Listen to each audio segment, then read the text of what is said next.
My future mother-in-law insisted on a classy engagement party, private room, projector, speeches, everything. The moment the lights dimmed, she smiled at me like it was my turn to perform and asked a question that made the whole room go silent. That's when I realized she'd been planning this for weeks. My name is Daniel. I'm 38 years old, and at the time all of this happened, I was living in Charlotte, North Carolina, working as an IT systems analyst for a regional healthcare network. I'm not saying that to sound impressive. If anything, it means I'm the kind of person who notices patterns. I notice what people say, what they don't say, what they laugh at a second too late, and what they repeat because they want it to stick. I'm the guy who, for better or worse, backs up his instincts with receipts. And for months leading up to our engagement party, my instincts kept whispering the same thing. Her mother didn't just dislike me. She was building a case against me. My fiancée, Emma, is the kind of woman people trust within minutes of meeting her. Warm, quick to listen, steady under pressure. She's a pediatric nurse, and she has that calm competence that makes chaotic rooms settle down. When we started dating, it felt easy in a way I didn't know love could feel.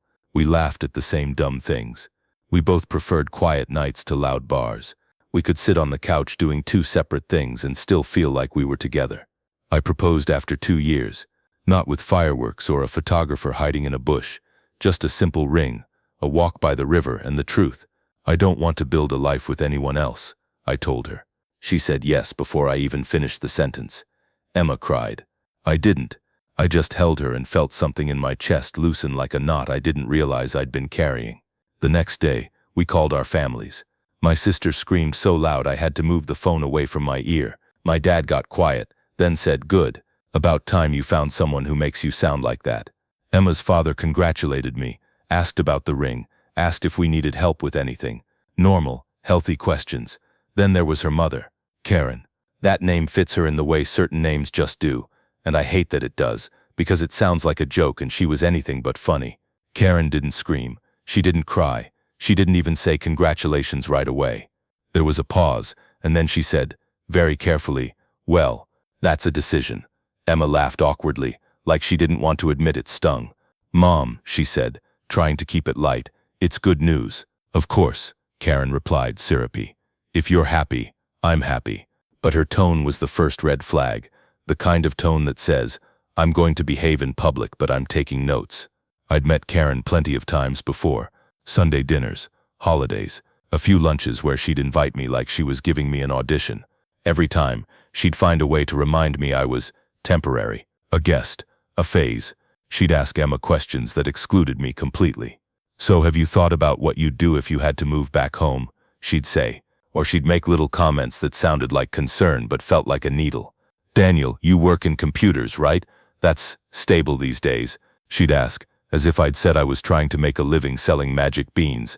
Once she looked around Emma's apartment, then smiled and said, "It's cute, very starter." I always kept my cool. I'm not proud of that, like it's a virtue. It's more like a survival skill. I grew up in a house where raising your voice meant you lost. So I learned early, stay calm, stay factual. Don't give anyone the satisfaction of watching you react. But staying calm doesn't mean you don't feel it. After we got engaged, Karen's behavior shifted from passive-aggressive to strategic. She started asking about the wedding before Emma and I had even decided what month we wanted. She insisted we do an engagement party so the family can celebrate properly. She offered to host it. Then she compromised and said we could rent a private room at a nice restaurant instead because, in her words, I wanted to feel classy. Emma was excited. I didn't want to take that from her. Engagements are supposed to be joyful, and Emma had spent a lot of her life trying to keep her mother pleased. I could tell this party mattered to her, like it was a chance to prove to Karen and maybe to herself that her happiness didn't need Karen's approval, but could still coexist with it. So I said yes. I agreed to a restaurant. I agreed to a guest list. I agreed to Karen being involved, even though every cell in my body was advising me to keep her at arm's length. At first, the planning sounded normal. Karen sent a list of venues. She asked about colors. She asked whether we wanted a cocktail hour. She offered to pay for the cake. She acted like the supportive mother everyone likes to praise. But then the little things started happening. The venue Karen pushed hardest for was a place where her friends were regulars. She knew the manager. She knew which corner of the private room had the best lighting for photos. She knew where the screen was mounted on the wall, in case we want a slideshow. A slideshow for an engagement party. I remember Emma showing me Karen's text, smiling like it was cute. I nodded and said, "Sure, if you want." But inside, something tightened. Because it wasn't about photos. It was about control. Then Karen began asking questions that didn't match her sweet tone. "What are you wearing?" she asked Emma one night when I was sitting next to her on the couch. "A dress," Emma said. Karen laughed. "Yes, obviously. But what kind of dress? Something flattering, I hope. You don't want to look washed out." Emma rolled her eyes, but I saw her shoulders stiffen. Karen asked about my parents, too. "Are Daniel's parents contributing?" she asked Emma, as if she were discussing a group project. Emma said, "I don't know. We aren't asking anyone for money." Karen replied, "Well, weddings are expensive, you'll learn." And then, like a casual afterthought, "Also, I invited a few of my friends. They've known you since you were a baby." Emma blinked. "Mom, I thought it was just family and close friends." "It is," Karen said. "My friends are close, and it's my gift to you." Emma looked at me after that call ended, and she had this conflicted expression, half irritated, half resigned. "That's just how she is," she said quietly. I took Emma's hand. "We can set boundaries." Emma nodded, but it wasn't a confident nod. It was a tired nod. The kind of nod someone gives when they've been setting boundaries their whole life and watching them get ignored. I should have pushed harder then. Instead, I told myself we could get through one party. Over the next few weeks, Karen started doing something that, at the time, I couldn't prove, but I could feel it. She started planting doubts. Not in a dramatic way. Not by accusing me of cheating or lying. She was smarter than that. She did it with questions that sounded innocent. "Daniel seems nice," she told Emma. "But are you sure he's ambitious enough for you? Or I know he loves you, but he's very quiet. Some men hide things when they're quiet." Or the one that made my stomach drop when Emma told me later, "I just don't want you marrying someone who's with you because it's convenient." Convenient. Like Emma was a lease. Emma never repeated these things like she believed them. She repeated them like she wanted me to know what was being said in the background. Like she wanted me to understand she was choosing me anyway. But the fact that Karen was saying them at all meant she was preparing an angle. And the more I thought about it, the more I realized Karen didn't just want to disapprove privately. Karen wanted to win publicly. I'd seen that type before in corporate settings. People who don't just want you to fail, they want the room to agree you deserved it. The engagement party was approaching, and Karen became almost overly attentive. She sent Emma long texts about seating charts, insisting certain relatives should be closer to the head of the room. She asked if we were doing speeches. Emma said maybe, something short. Karen replied, "Good. Speeches make things feel official." Official. Another word that made my skin prickle. A week before the party, Karen asked Emma to send her a final timeline, the restaurant reservation, the start time, when the cake would be served. And Daniel, she added, should prepare something to say. Emma told me that while we were making dinner, she tried to make it sound light. "Mom wants you to say a few words," she said. I set down the knife and looked at her. "Does she?" Emma gave me a small, apologetic smile. "She thinks it's important." I wiped my hands and leaned against the counter. "Emma, talk to me. What is she really doing?" Emma hesitated. That hesitation told me everything. "She's just," Emma started, then stopped. She looked down at the cutting board, like the wood grain had answers. "She's been telling everyone how different you are." "Different how?" I asked, keeping my voice gentle. Emma swallowed. "Like, you're not what she imagined for me. That you're not from the same world." I nodded slowly. "And she's saying that to who?" Emma's eyes flicked up to mine. "Her friends. My aunt. Some cousins. She keeps calling it concern." I exhaled through my nose. "So the party isn't just a celebration." Emma's shoulders sagged a little. I didn't want to believe she'd do anything at the party. I walked closer and touched her arm. "Has she done things like that before?" Emma didn't answer right away. She didn't have to. I could see it in her face. Birthdays where Karen made a comment that ruined the mood. Holidays where Karen turned a small disagreement into a public lesson. Boyfriends from Emma's past who didn't last long under Karen's scrutiny. Emma's mother didn't argue in private. She performed in public. I said, "Whatever happens, I'm not going to let her humiliate you, or us." Emma nodded, but her eyes were glossy. "I'm sorry. I hate that this is even a thing. It's not your fault," I told her, and I meant it. "But we need to be ready." That night, after Emma fell asleep, I lay awake staring at the ceiling, replaying every interaction with Karen like a security camera feed. I remembered the way she'd insisted on that private room with the mounted screen. I remembered the word official. I remembered how she'd asked what I was going to say, and I remembered something else, a detail I hadn't paid much attention to until then, Karen's habit of looking at her phone, smiling to herself, and then glancing at me like I was a joke she wasn't sharing. Emma had once told me her mother had a family group chat with her sisters and a few cousins. At the time, I didn't care. Families gossip. It's not noble, but it's common. But as I lay there in the dark, I had this sinking feeling that Karen wasn't just gossiping. She was coordinating. The next day, I decided to do something I'd never done before in a relationship. I asked Emma, directly, if she trusted me enough to show me what her mother had been sending her. Not because I wanted to police her phone, because I wanted to understand what we were walking into. Emma looked conflicted, but then she unlocked her phone and opened her messages with Karen. As she scrolled, her face changed. Not shock, more like resignation mixed with embarrassment, as if she'd been hoping the words would look softer in daylight. Some messages were harmless. Venue confirmations, cake options, guest list updates, and then there were the others. Not outright cruel. Not yet, just pointed enough to be dangerous. Make sure Daniel's speech is short. Don't let him make it about himself. Also, I told my friends he works in IT. They'll have questions. Tell him not to exaggerate. I felt something cold settle in my stomach. Emma watched me read, then whispered, "See what I mean?" I nodded. "Yeah, I see." Then Emma scrolled a little farther and her thumb paused for a second, like she'd hit something she didn't want to touch. I caught a glimpse of a notification banner, just a fraction of it before it disappeared as she moved her finger. It wasn't from Karen directly. It looked like a message forwarded from somewhere else. And the little preview line I saw, only a few words, made my chest tighten. Because it didn't read like a mother planning a party. It read like someone planning a takedown. Emma's thumb hovered again, and she quietly said, "I didn't even know she was saying this stuff." I leaned in, trying to keep my voice steady. "Emma," I said, "what exactly are we about to walk into at that engagement party?" Emma looked up at me like she was bracing for bad weather. "I don't know," she admitted. I feel like she's been setting something up. She's been asking weird questions, like she wants to clarify things about you in front of everyone." My first instinct was to tell Emma to cancel the party, to call the restaurant, eat the deposit, and do something small with people who actually loved us. But I also knew how Karen worked. If we canceled, Karen would frame it as proof I was controlling, unstable, embarrassed, hiding something, whatever story best fit her mood. She'd make Emma feel like she'd disappointed everyone, and Emma would spend weeks picking at that guilt like a scab. So I said, "Okay, then we prepare." Emma let out a humorless laugh.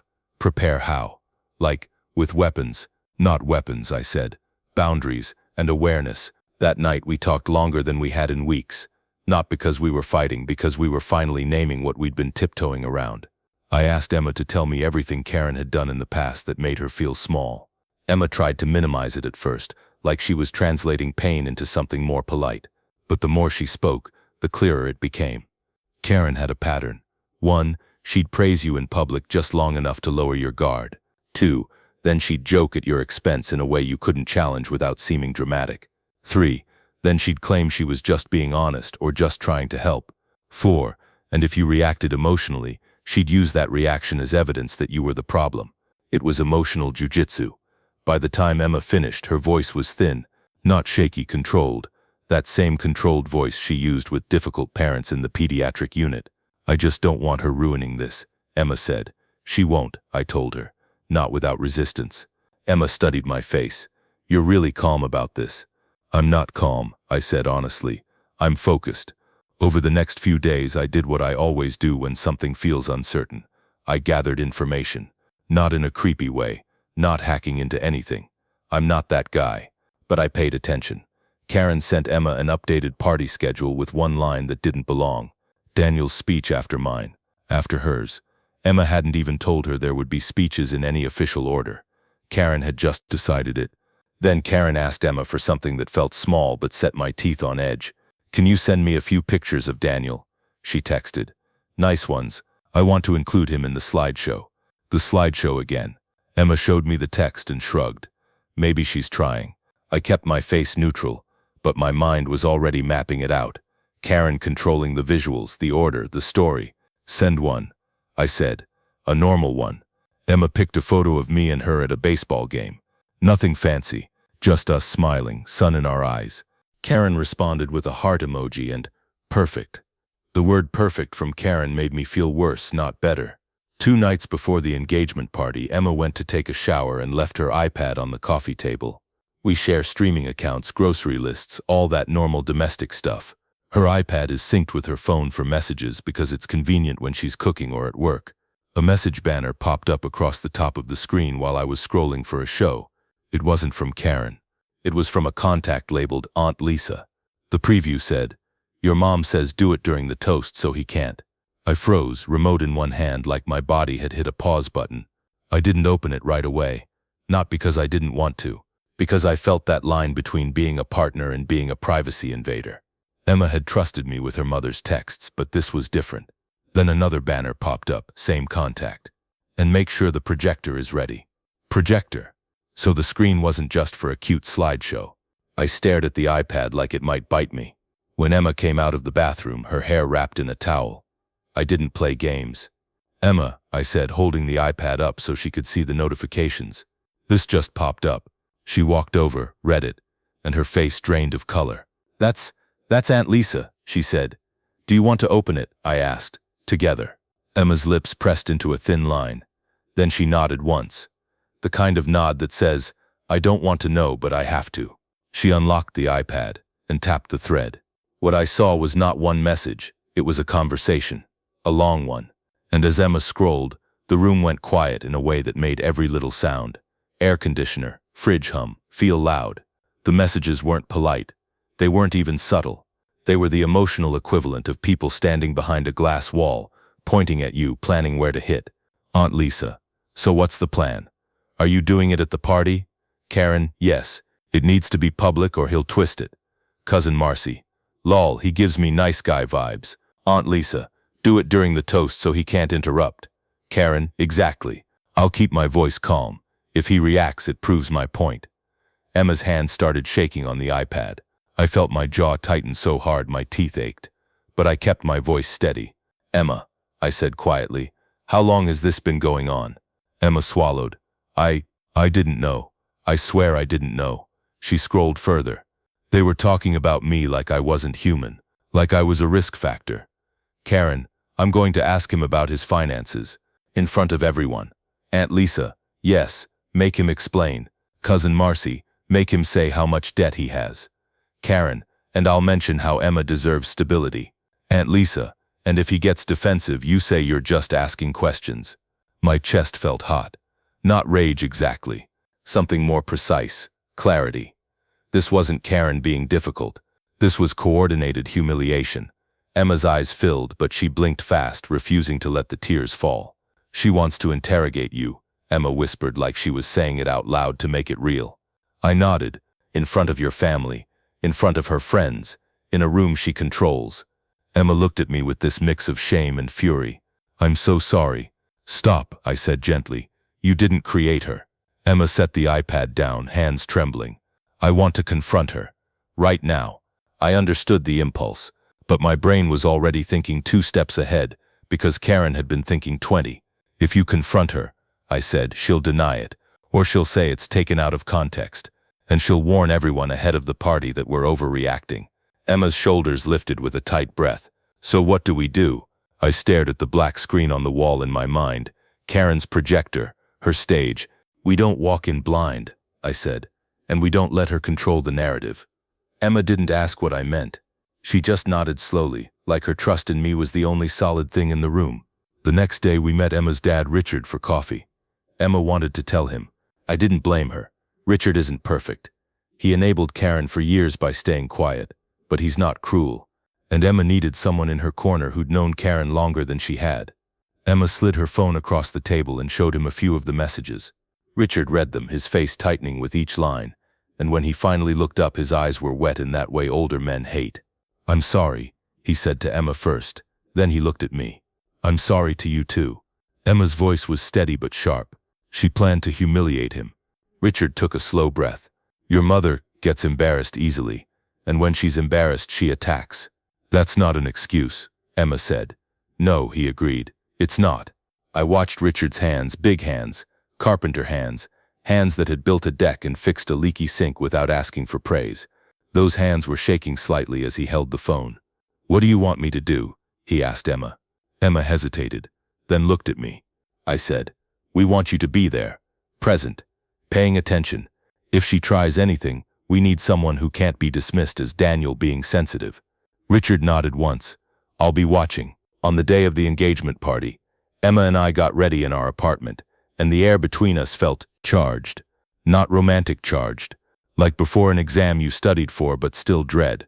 Emma wore a deep green dress that made her eyes look brighter. Simple, elegant. No sparkle, no drama. Just her. I wore a navy suit. Nothing flashy.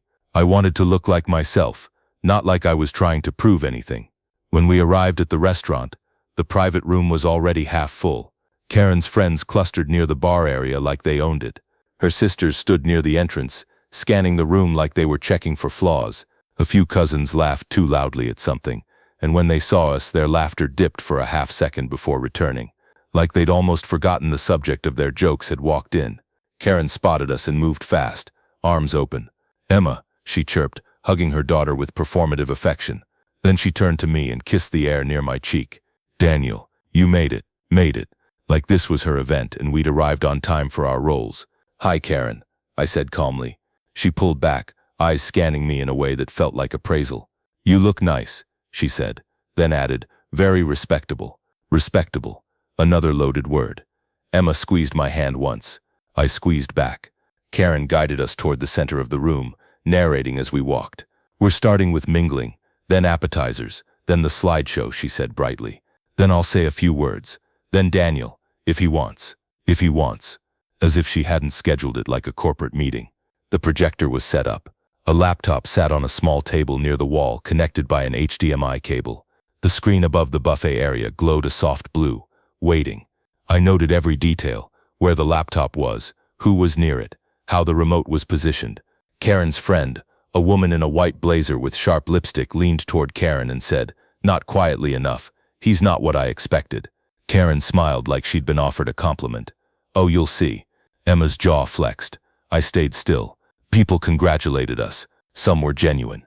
Emma's co-workers hugged her, bright and happy. My parents arrived and looked a little overwhelmed but proud. My sister immediately attached herself to Emma, like a protective guard dog in a dress. Karen watched those interactions with a tight smile. I could almost see her recalculating, because the room wasn't completely hers. Not anymore. As the evening moved on, Karen started her little tests. She'd ask me questions in front of small groups, pretending it was curiosity. "So Daniel," she said near the bar with two of her friends listening, "how long have you been at your job? Is it permanent?" I answered calmly, 6 years, full-time, salaried." Karen's eyebrows lifted. "Oh, good for you." Then to her friends, "Stability matters." Emma's cousin Marcy joined us, champagne flute in hand, and said, "So Daniel, are you going to make Emma move? Or are you okay with her career being the priority?" It was framed like a modern progressive question, but her eyes were bright with something nasty. Emma opened her mouth to answer, but I spoke first.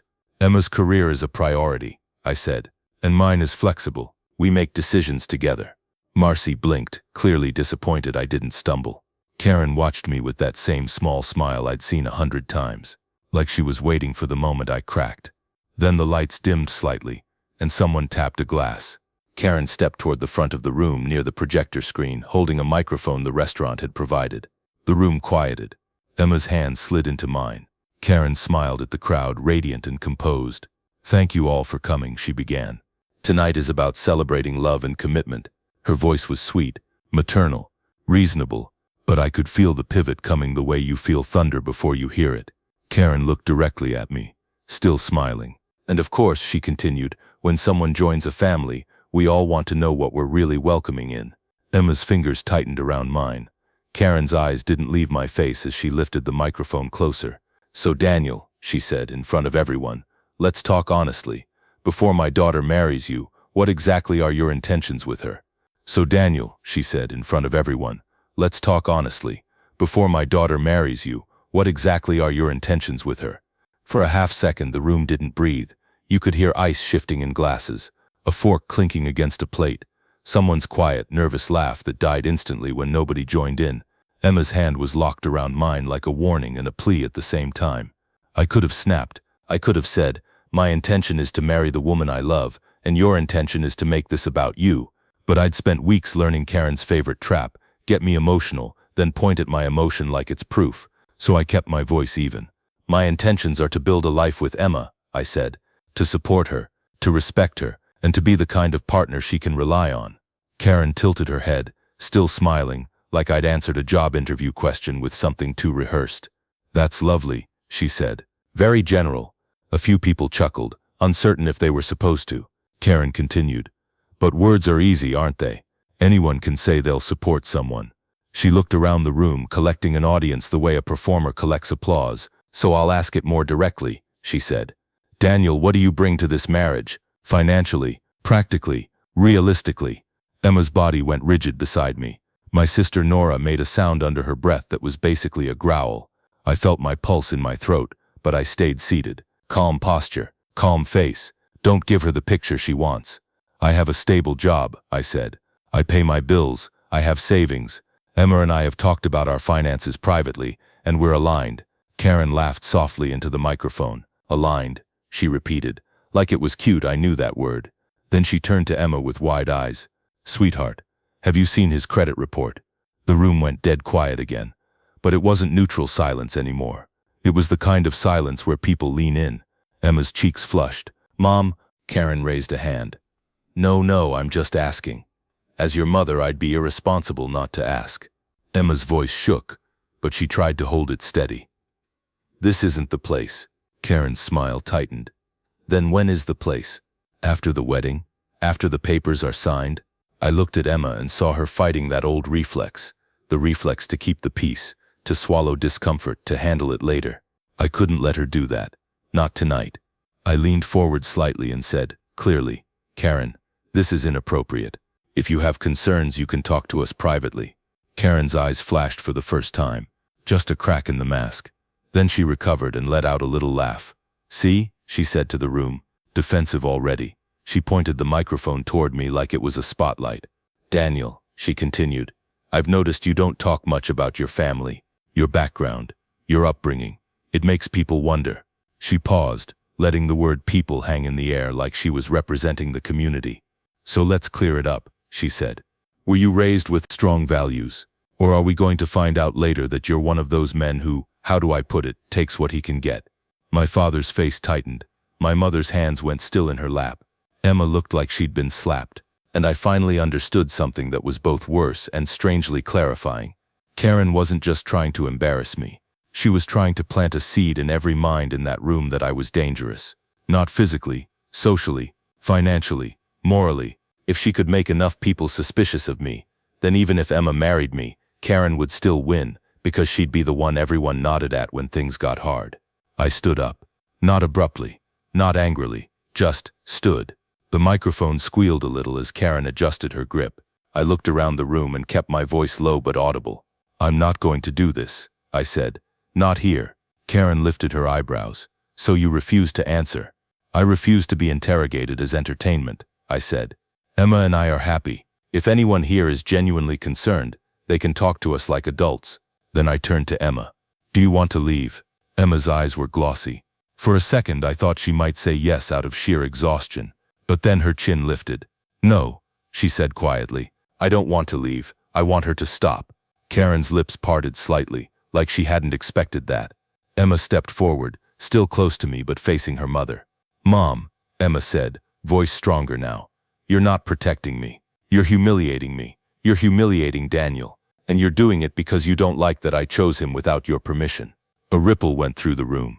People shifting, exchanging looks. Karen's eyes widened in an expression that could have passed for hurt if you didn't know her.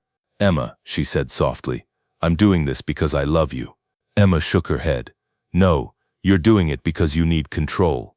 Karen's voice sharpened. Control.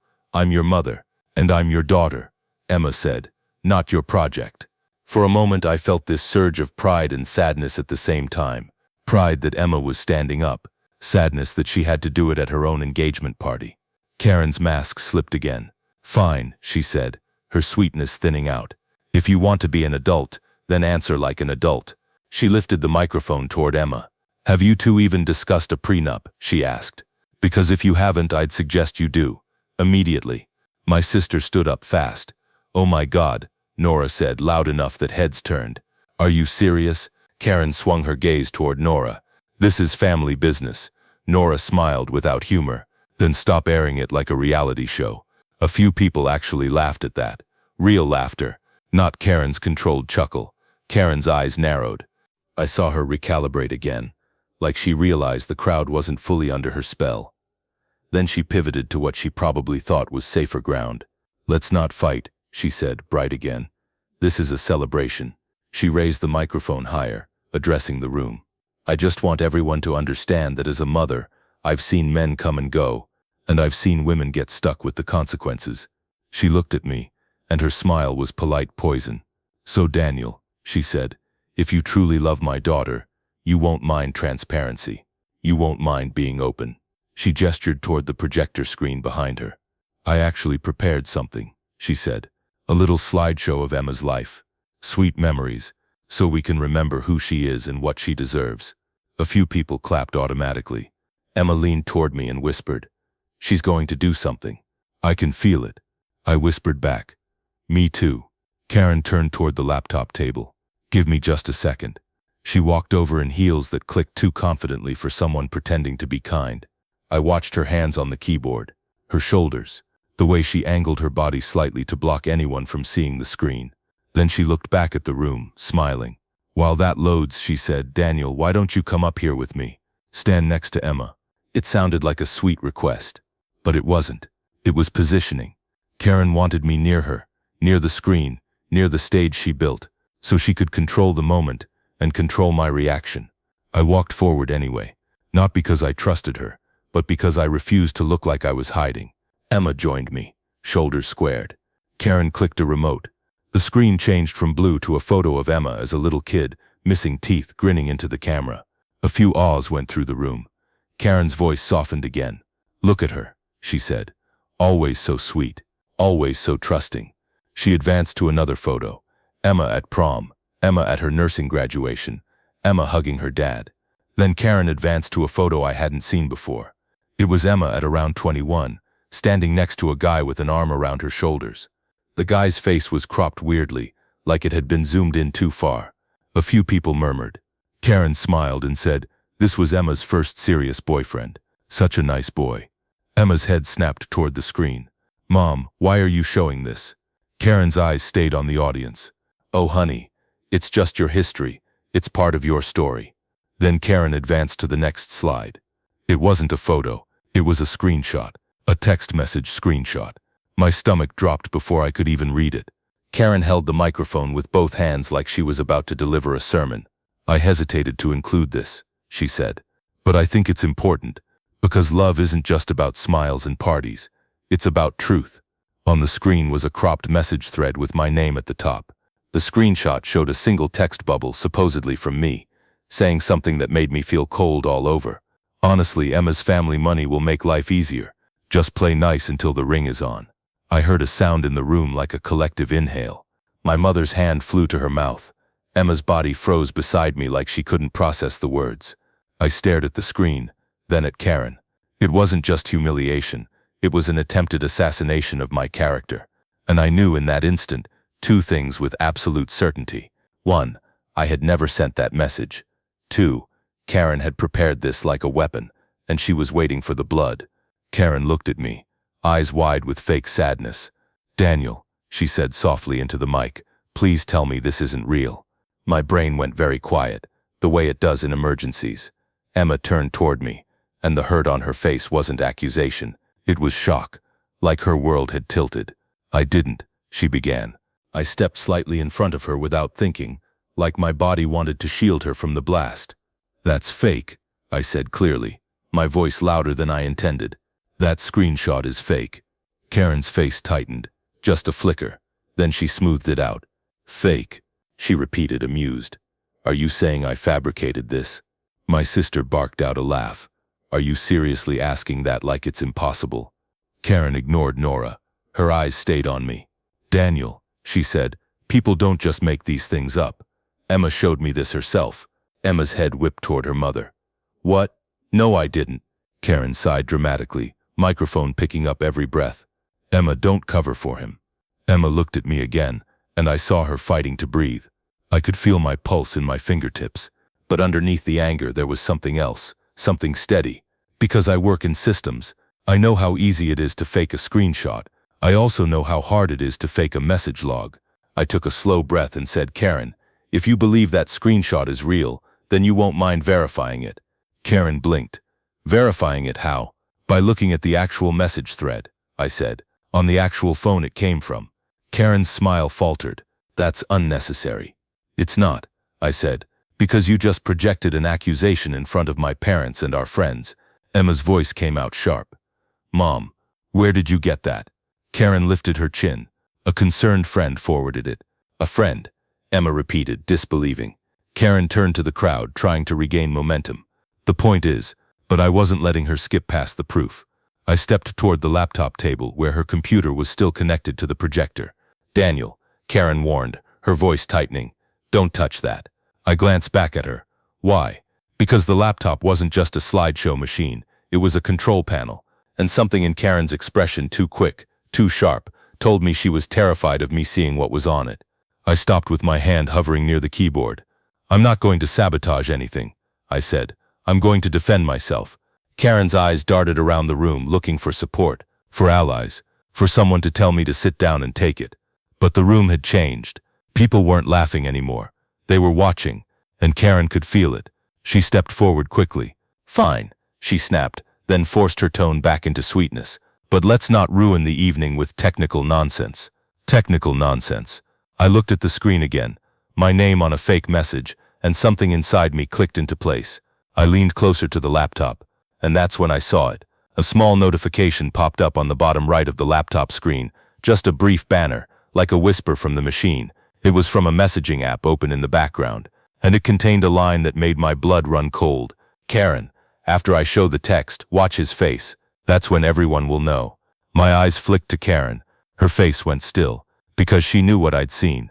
And for the first time all night, Karen looked genuinely afraid. For the first time all night, Karen looked genuinely afraid. Her mouth opened slightly, then closed. Her eyes flicked from me to the laptop to the crowd, like she was calculating how many people had noticed the notification. I kept my face neutral, but inside I was ice cold. That banner wasn't proof in a courtroom sense. It was worse for her. It was motive. It was intent. It was the difference between misunderstanding and setup. Emma saw it too. I could tell by the way she sucked in a breath and stepped closer to the laptop table. Mom, Emma said, low and sharp. What is that? Karen's laugh came out strained. What is what? Emma pointed. That message, on your laptop. Karen snapped her gaze to the screen and then back to Emma, her posture stiffening. It's nothing. It's a pop-up. Can we not do this right now? My sister Nora moved closer from the side, like she was ready to physically insert herself between Karen and the equipment if needed. Richard, Emma's dad, stood up from his chair and took 2 steps forward. He didn't look angry. He looked tired, like a man watching a familiar disaster unfold in slow motion. Karen, he said calmly but firmly, what did you do? Karen's head jerked toward him. Richard, don't start. I'm not starting, he replied. You started when you put that on the screen. Karen turned back to the crowd, grasping for the microphone like it was a life raft. This is getting ridiculous, she said, smiling too hard. I wanted a lovely night. I wanted to celebrate my daughter. But Daniel is making it hostile. I held my hands out slightly, palms open. I didn't project a fake text with my name on it. Karen's eyes narrowed. You're assuming it's fake. Then verify it, Emma said, voice rising. Right now. Hand me the phone it came from. Show me the actual thread. Karen's lips tightened. There it was, the thing she couldn't produce. Because it didn't exist. Karen's friend in the white blazer spoke up from the side, voice sweet and sharp. Emma, honey, you don't need to be naive. Mothers see things. Emma turned toward the woman, her eyes blazing. Don't call me naive. A few people murmured. Someone shifted uncomfortably. The room felt like a pressure cooker, and Karen's carefully planned toast had turned into something she couldn't fully control. Karen tried to pivot again. Everyone, please, let's have some grace. I'm only asking questions. Nora snorted. That's not questions. That's a smear campaign. Karen's voice snapped. Excuse me. Nora stepped forward, smiling in a way that made it clear she'd been waiting for this. You heard me. Emma's cousin Marcy muttered. This is so embarrassing. Like Emma was the problem for refusing to be publicly shamed. I looked at Emma for a split second, and in her face I saw something change. Not just hurt. Decision. Mom, Emma said very clearly. If you don't show where that screenshot came from, I'm done. Tonight. Not later. Tonight. Karen's eyes widened. You're going to threaten me at your engagement party. Emma didn't flinch. You threatened my relationship in front of everyone. Karen pressed a hand to her chest like she was wounded. I'm trying to protect you. Emma shook her head. You're trying to own me. The room fell quiet again. Not gossip quiet. Listening quiet. Karen felt it. I saw her swallow and force the smile back onto her face, like she could reapply it and everything would return to her script. Fine, Karen said, voice tight. If you insist on drama, then let's do drama properly. She turned toward the laptop and reached for it. I moved my hand to the keyboard at the same time, not touching yet, just blocking her access. Karen's eyes flashed. Move. Not until we clarify what you just did, I said. Karen's voice dropped into something cold. This is my event. My equipment. Richard's voice cut through, steady and louder than I'd heard it in months. It's not your event, Karen. It's Emma's, and you're ruining it. Karen spun toward him. Oh, so now you have a backbone? After all these years? Richard didn't rise to it. He just looked at her with disappointment so visible it seemed to drain the room of oxygen. After all these years, he said, I'm watching you do it again, and I'm tired. Karen's face hardened. The mask was slipping too far. She turned back to me and hissed, too low for most people to hear, get away from that laptop. I leaned slightly closer and said, just as low, you should have thought about that before you tried to destroy me in front of my family. Her eyes flicked to the screen again, where the fake screenshot was still displayed like a billboard. Then, like she was making a last desperate gamble, Karen lifted her voice and said into the mic, if Daniel is innocent, he'll hand over his phone right now. Let's see his messages. My mother made a quiet sound of outrage. Emma stared at her mom like she couldn't believe what she was hearing. You want his phone? In front of everyone? Karen nodded rapidly, as if the speed could substitute for legitimacy. Yes, if he has nothing to hide, he'll do it. That's when the irony hit me so hard it almost made me laugh.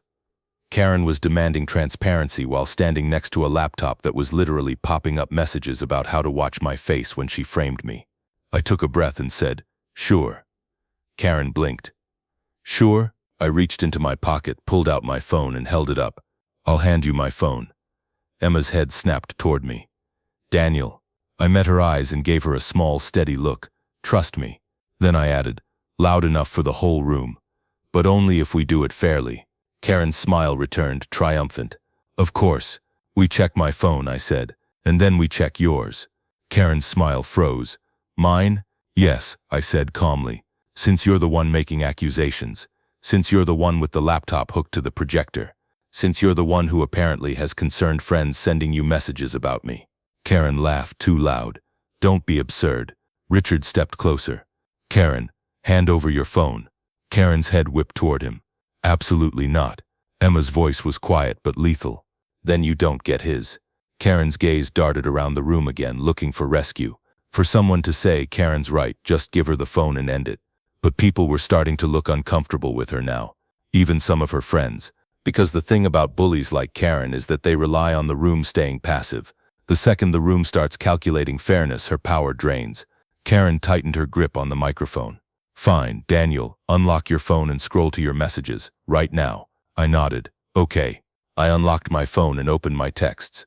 Then I held the phone out, not to Karen but to Emma. Here, I said. You look. Karen's eyes narrowed. No, I want to see. Emma took my phone and started searching. She wasn't dramatic about it. She was methodical. Because Emma is a nurse and she's used to checking facts under pressure. She searched my texts, my deleted messages, my chat apps. Karen hovered like a hawk. Look for your name, she urged Emma. Look for anything about money. Emma's thumbs flew. Her face stayed blank. After a minute, Emma looked up and said, it's not here. Karen's mouth opened. Then he deleted it. Nora scoffed. Of course, anything that proves him innocent is deleted. Emma turned the phone toward Karen. Mom, it's not here. You showed everyone a screenshot. Where did you get it? Karen's jaw worked. A friend sent it. Which friend? Emma demanded. Karen's cheeks flushed. It doesn't matter. It matters, Emma said. Because you just tried to ruin my engagement. Karen's eyes sharpened. Oh, don't be melodramatic. Richard spoke again, voice low and controlled. Karen, phone, now. Karen stared at him like she was seeing him for the first time. You're taking his side. I'm taking the side of reality, Richard said. Because you're lying. The word liar landed heavy. A couple people gasped like it was too harsh for polite company. Karen's mouth twisted. Fine. Everyone wants to attack me? Everyone wants to believe the outsider? Emma flinched slightly at the word outsider. I noticed Karen noticed it too. She pressed the advantage, voice softening as if she was comforting Emma. Sweetheart, you know I'm doing this because I love you, but if you want to choose him over your own mother? Emma's eyes filled again, but her voice didn't crack. I'm not choosing him over you, Emma said. I'm choosing truth over manipulation. Karen's smile vanished. Manipulation, Emma nodded once. Yes. For a second, Karen looked like she might actually lose control completely. Then she did something that made my blood run cold again. She turned back to the laptop and her hand moved fast across the keyboard. I lunged a half step forward. What are you doing? Karen's fingers flew like she was closing windows, ending programs, covering tracks. I reached out and gently but firmly placed my hand on the laptop lid, stopping it from closing. Karen hissed, "Don't touch my property." Richard's voice cut through like a gavel. Karen, stop. Karen ignored him, still trying to manipulate the laptop, and in that moment I realized, whatever was on that computer, she didn't want it seen. Not the slideshow, not the fake screenshot, something else, something she'd been messaging in real time. The group chat. I remembered the iPad thread, the planning, the do it during the toast so he can't interrupt, the make sure the projector is ready. All of it was connected. Emma stepped forward beside me, eyes locked on the laptop screen. Mom, she said, trembling now, not with fear but with fury. What are you hiding? Karen snapped. Nothing, but her hands were still moving. Nora moved to the other side of the table, blocking Karen's angle. If it's nothing, then stop trying to delete it. Karen's friend in the white blazer spoke up again, voice clipped. This is inappropriate. Karen doesn't have to hand over anything. Emma turned to the woman. Then I don't have to stand here and be accused. A beat. Then Emma reached out and took the remote from Karen's hand. Karen's head snapped toward her daughter. Give me that. Emma didn't. She held it like it weighed nothing. I'm done letting you control the screen, Emma said, voice shaking but loud. You wanted this public. Fine, let's do public. Karen's face turned red. Emma, don't you dare embarrass me. Emma stared at her. You didn't mind embarrassing me. The room felt frozen. Even the waitstaff had paused near the doorway, pretending not to watch while absolutely watching. I looked at Emma and saw that she was past the point of politeness, past the point of later, past the point of hoping her mother would suddenly become reasonable. She was in the point of no return. Daniel, Emma whispered. Can you? I can, I said quietly. I stepped closer to the laptop, eyes scanning the bottom bar. I wasn't hacking anything. I wasn't breaking into accounts. Karen had already been careless enough to leave the messaging app open. I clicked once. A small window popped up, minimized, but not closed. Karen's eyes widened. Stop, she snapped, reaching toward the keyboard. Richard caught her wrist, not violently, just enough to halt her. Karen, enough. Karen stared at his hand on her wrist like it was betrayal. I pulled the window forward. A messaging app, a group conversation. The name at the top made my stomach tighten. Family Truth Chat. The irony was so sharp it almost hurt. Emma leaned in and read it. Her lips parted. Her eyes went wet again, but this time it wasn't confusion. It was confirmation. She looked up at Karen, voice barely above a whisper. You named it that. Karen's voice went shrill. That's private. Emma lifted the remote slightly. So was my relationship. Until you put it on a screen. I glanced over the chat quickly, not even reading everything. Just enough to know it was exactly what we feared. Karen, tonight's the night. I'm not letting her marry him. Aunt Lisa, make him squirm. Cousin Marcy, I want to see him cry. Lol. Karen, I'll show the screenshot. Then ask about money. He'll snap. My throat went tight. I looked at Emma. Are you sure? Emma's eyes never left Karen. Project it. Karen shook her head rapidly. Emma, don't. You'll regret it. You'll destroy this family. Emma's voice rose, trembling with rage. You're the one destroying it. I took the laptop's display setting and mirrored it to the projector. One click. The screen changed. The fake screenshot disappeared. And in its place, huge and impossible to ignore, was Karen's private group chat names, timestamps, and messages filling the wall like a confession. The room erupted in a sound I'll never forget. Not a scream, not a cheer.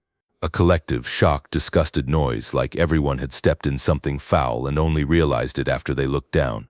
Karen stood perfectly still, staring at her own words projected over her daughter's engagement party as if she couldn't accept that her weapon had turned into evidence. And then the whispers started. Everywhere, all at once. What is that? Did she really write that? Oh my God. She planned it? That's sick. Emma's cousin Marcy went pale, her mouth opening and closing like she couldn't decide whether to deny it or run. Aunt Lisa's husband muttered, "Jesus Christ," under his breath. And Karen's friend in the white blazer took a step backward like she wanted distance from the blast radius. Karen's voice finally came out, thin and furious. "Turn it off." Emma didn't move. Karen glared at me. "Turn it off. Now." I looked her dead in the eye and said, calmly, "No." Because for once, Karen didn't get to rewrite what happened. For once, the room got to see the truth in Karen's own words. And for once, Emma didn't have to beg anyone to believe her. For once, Emma didn't have to beg anyone to believe her. The proof was hanging on the wall, 10 feet wide, in crisp white and blue chat bubbles with Karen's name beside them like a signature. Karen stood there with the microphone still in her hand, but she wasn't holding it like a host anymore. She was holding it like a person who just realized the room had turned. Her voice came out tight. This is a violation. That was private." Richard stared at the screen, his face hollowing out with each line he read. Then he looked at Karen, and when he spoke, it wasn't loud. It was worse than loud. "I begged you for years," he said, "to stop doing this to her. And you kept doing it. You just got better at hiding it." Karen snapped her head toward him. "I was trying to protect our daughter." "No," Richard said, and his voice cracked on the word. "You were trying to protect your control." Emma's hands were shaking now, but she was standing like steel. "Marcy," Emma's cousin stammered. "It was a joke, okay? It was just." Emma turned her head slowly toward Marcy. "You said you wanted to see him cry." Marcy's face flushed bright red. "I didn't mean it like that." Emma's eyes narrowed. "How else do you mean that?" Marcy opened her mouth, but nothing came out. Because there was no version of it that sounded decent in public. Aunt Lisa's husband, a tall guy with tired eyes, muttered, "Lisa, what the hell?" And you could hear the disgust in his voice. Aunt Lisa herself wasn't there yet. She'd texted earlier that she was running late.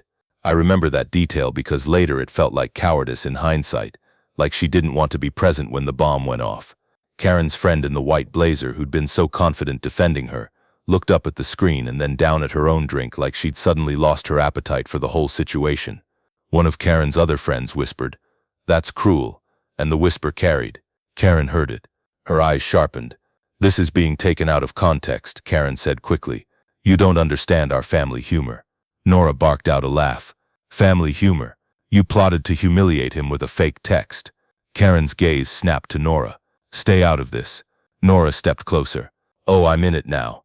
My mother finally stood up. She's not a confrontational woman, but her voice was steady when she spoke. "Karen," my mother said, "you don't get to invite us here and then try to ruin my son's name." Karen looked at my mother like she was offended my mother existed. "I'm a mother too," Karen said. My mother nodded. "Then act like one." That line landed hard. I saw Karen flinch just a little before she tried to gather herself again. Karen turned back to Emma, her voice softening into that syrupy tone that used to work. "Sweetheart," she said, "turn it off. People are misunderstanding. You're letting Daniel poison you against me." Emma's mouth trembled, not from weakness, from restraint. "You poisoned this," Emma said, pointing to the wall. "You, not him." Karen's eyes flashed. "So you're choosing him." Emma shook her head. "I'm choosing myself." Silence, the kind where you can hear someone's breath hitch. Richard stepped forward again and gently took the microphone from Karen's hand. She resisted for a second, then let go like she didn't want to be seen fighting over it. Richard held the mic awkwardly, like he wasn't used to being the one speaking, and cleared his throat. "I want to apologize," he said to the room, to Daniel's family, to Emma. "This shouldn't have happened." Karen's head whipped toward him. "Don't you dare apologize for me." Richard looked at her. "I'm not apologizing for you. I'm apologizing for what I allowed." That was the moment Karen lost the room completely. Because nobody wants to align themselves with the person even their spouse won't defend. Karen's voice rose. "Richard, "You're embarrassing me." Richard's response was quiet. "You embarrassed yourself." I saw Karen's face tighten with something like panic. Not because she felt remorse, because she could feel consequences. Emma held the remote at her side, still not turning off the screen. Then she did something I didn't expect. She turned to the crowd and said, clearly, "If anyone in this room is here to support me and Daniel, thank you. If anyone is here because you were invited to watch my mom put him in his place, you can leave." A couple of Karen's friends looked around, unsure if they'd been called out. One of them, an older woman with pearls, stood up stiffly and said, "Karen, I didn't know you were doing this." Karen snapped, "Sit down." The woman didn't. She grabbed her purse instead. "No," she said, and walked out. And that's when it became a slow parade. Not everyone left, but enough did, that it felt like watching Karen's social standing leak out of the room in real time. Chairs scraping, awkward goodbyes, people avoiding eye contact with Karen and meeting Emma's eyes instead, like they wanted to silently communicate. "I'm sorry." Marcy left too, face burning, whispering something to her boyfriend as they went. One of Karen's sisters, the one who always laughed at Karen's jokes, didn't leave. She stood there frozen, reading the chat like she was trying to understand how she'd ended up on a wall. Karen saw that hesitation and snapped, "You're all traitors." That word traitors made a few people flinch, because it wasn't family drama anymore, it was exposure. I stepped closer to Emma, not to speak over her, just to be near her. Emma's shoulders were tight, and I could feel her adrenaline. Karen turned her attention back to me, like she wanted a target she could blame. "This is what you do," she said, voice shaking. "You infiltrate, you manipulate, you turn families against each other." I didn't raise my voice. I didn't insult her. I just said the truth. "Karen, you did all of this because you couldn't stand not being in charge." Karen's eyes narrowed to slits. "You're not welcome in my family." Emma answered before I could. "He is my family." Karen's face contorted. "Emma." Emma cut her off. "No, you don't get to use my name like a weapon anymore." Richard handed the mic back to the restaurant manager, who had been standing near the doorway with a look of helpless dread. The manager looked like he wanted to disappear into the wall. Richard then looked at Karen and said something that changed the entire night. "Karen," he said, "go home." Karen's head snapped up. "Excuse me?" Richard didn't blink. "Go home. This isn't your stage anymore." Karen's voice went shrill. "You're kicking me out?" Richard nodded once, exhausted. "Yes." For a second I thought Karen might throw something, or slap the laptop shut, or lunge for the remote, but she didn't, because she was surrounded by witnesses now. Karen's gaze darted around the room, looking for someone, anyone to defend her. But people were looking away, or looking at the floor, or looking at Emma with sympathy, and Karen hated sympathy more than anger. Karen straightened her shoulders and said, loud enough for everyone to hear, "Fine, enjoy your little performance. Don't come crying to me when this falls apart." Then she grabbed her purse, and before she walked out, she hissed at Emma, "You'll regret this." Emma didn't chase her, didn't apologize, didn't beg. She just watched her mother leave like she was watching a door close on something that had been hurting her for years. When Karen was gone, Emma's knees almost buckled. I caught her hand. "Hey, breathe." Emma nodded, blinking hard. "I'm okay. I'm okay." But she wasn't. Not fully. Nobody would be. It's one thing to suspect your parent is sabotaging you. It's another to see the blueprint projected for everyone. Richard stood there, staring at the doorway Karen had disappeared through. Then he turned to Emma, and his eyes finally spilled over. "I'm sorry," he whispered. Emma stepped into his arms and hugged him. "I know," she said. "I know you tried." My parents came over then. My dad put a hand on my shoulder, firm, grounding. My mom hugged Emma like she'd known her forever. And Nora, bless her, walked straight to the laptop table, pointed at the screen and said, "Okay, screenshot that, save it, because she's going to deny it tomorrow."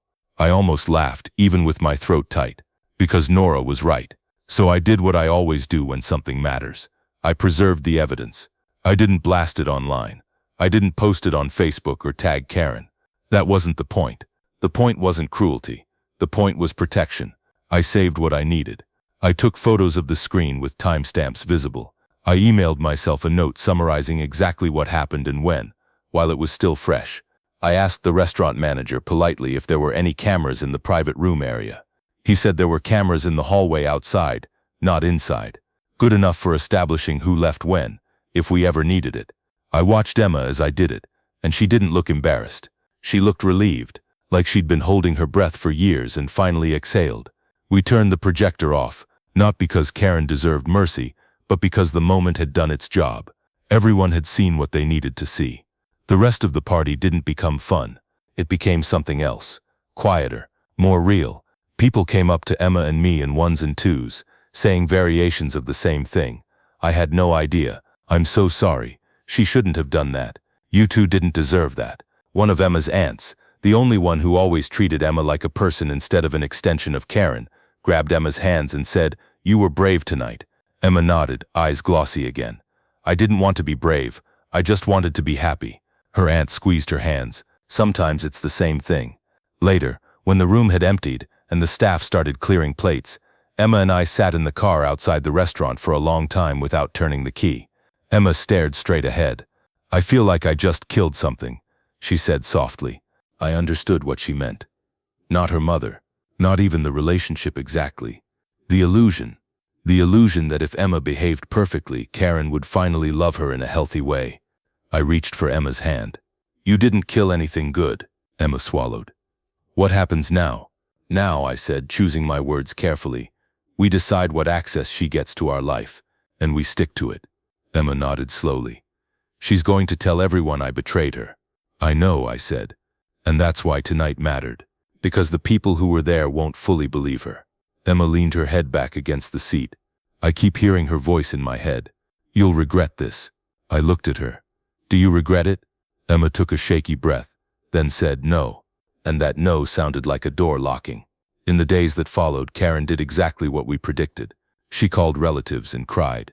She told people Daniel hacked her laptop. She said the chat was sarcasm. She claimed she was set up. She tried to reframe herself as the victim of an ambush. But a funny thing happens when someone's mask slips in front of a crowd. People start remembering other times the mask slipped.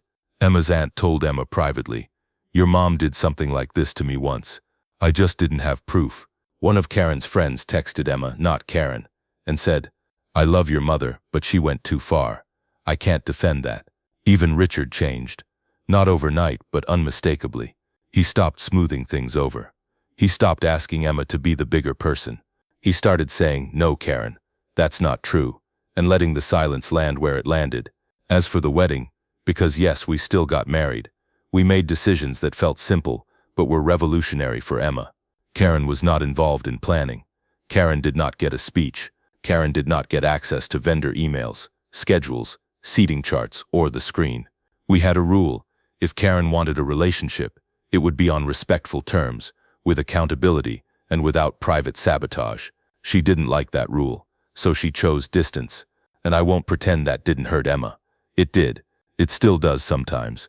But the hurt became cleaner with time. Less like a wound and more like a scar. Proof that something closed. On the night before our wedding, Emma said something to me while we were sitting on the edge of the bed in our hotel room. "I used to think love meant enduring," she said. "Like if I endured my mom, it proved I was good." I listened, because I knew this was one of those moments you don't interrupt. Emma continued, "But now I think love means protecting what you're building, even from people who share your blood." I nodded, "Especially from people who share your blood sometimes." Emma looked at me, eyes steady. "Thank you for not letting her turn me against you." I took her hand and kissed her knuckles. She tried, but she underestimated one thing. Emma raised an eyebrow. "What?" "She underestimated you," I said. "Because the truth is, I didn't defeat Karen. Karen defeated herself the moment she decided humiliation was an acceptable form of love. All we did was stop absorbing it quietly. If there's a lesson in what happened, if you're listening to this because you've lived some version of it, it's this. People who need control will call it protection. People who plan cruelty will call it honesty. And people who weaponize family will demand you stay silent so they can keep doing it. But silence doesn't keep peace. Silence just keeps patterns alive." That night at the engagement party, Karen wanted to make me the villain and Emma the helpless daughter she could save. Instead, the room saw what Emma and I finally accepted. Karen wasn't saving anyone. She was staging a downfall. And the moment her own words hit that screen, she lost the only power she ever really had, everyone else's doubt.